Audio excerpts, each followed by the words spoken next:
চাবুকধৰা গীৰ্জাতো শুভ বৰদিন উৎসৱ আনবেলিৰ দৰে এইবেলিও খৈৰাবাৰীৰ চাবুকধৰা বেপ্টিষ্ট সমাজৰ উদ্যোগত প্ৰভু যীশুখ্ৰীষ্টৰ জন্মদিনটো 25 ডিচেম্বৰ দিনটো পবিত্ৰ শুভ বৰদিন উৎসৱ উলহ মালহেৰে উদযাপন কৰে।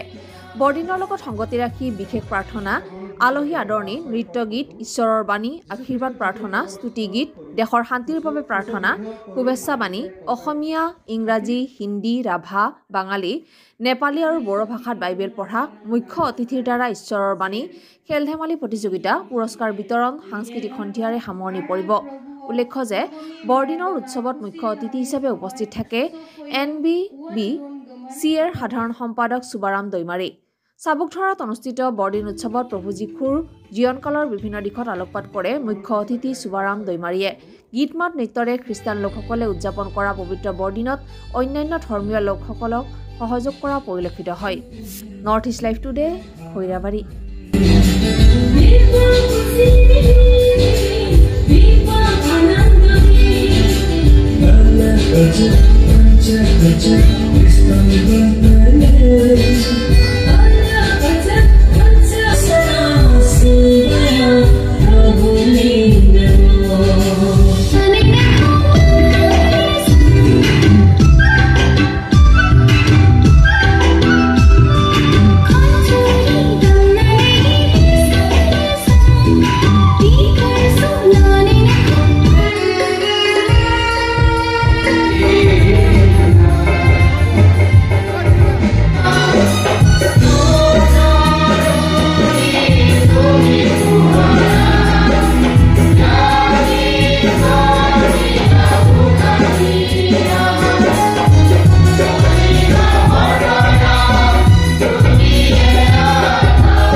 প্ৰভু যীশুখ্ৰীষ্টৰ জন্ম উৎসৱ আৰু এই উৎসৱ গোটেই বিশ্ববাসীয়ে পালন কৰি আহিছে। আজি ক'বলৈ গ'লে ঐতিহাসিকভাৱে 2023 বছৰ হ'ল আৰু আহি আজি এই মণ্ডলী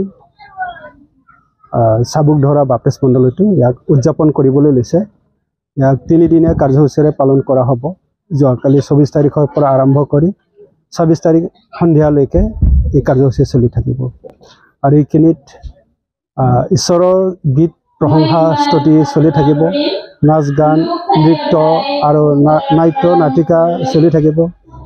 যি উদ্দেশ্যত যীশুখ্ৰীষ্টক পিতৃ ঈশ্বৰে পঠাইছিলে, বিশেষকৈ এই জগতৰ শান্তি সম্প্ৰীতি আৰু কি কয় বিশ্ববাসীৰ মাজত এটা একতাৰ যি বাণী, সেই বাণীও পবিত্ৰ বাইবেল শাস্ত্ৰৰ পৰা প্ৰচাৰ কৰি থকা হ'ব।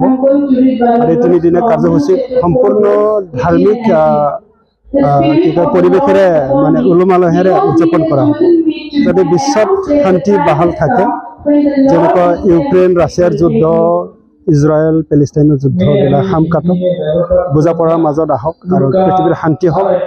যি উদ্দেশ্যত প্ৰভু যীশুখ্ৰীষ্টক পিতৃ ঈশ্বৰে পঠাইছিলে, সেই উদ্দেশ্য যাতে তেওঁলোকৰ হৃদয়তো যাতে স্পৰ্শ কৰে আৰু নিজৰ ভুল বুজি পাই তেওঁলোকে যাতে শুধৰণি কৰে আৰু লগতে হিংসা বা আক্ৰমণৰ পথ ত্যাগ কৰি আলোচনা আৰু প্ৰেম আৰু বুজাপৰাৰ মাজেদি সমাধান হওক, সেইটোৱে আমি কামনা কৰোঁ।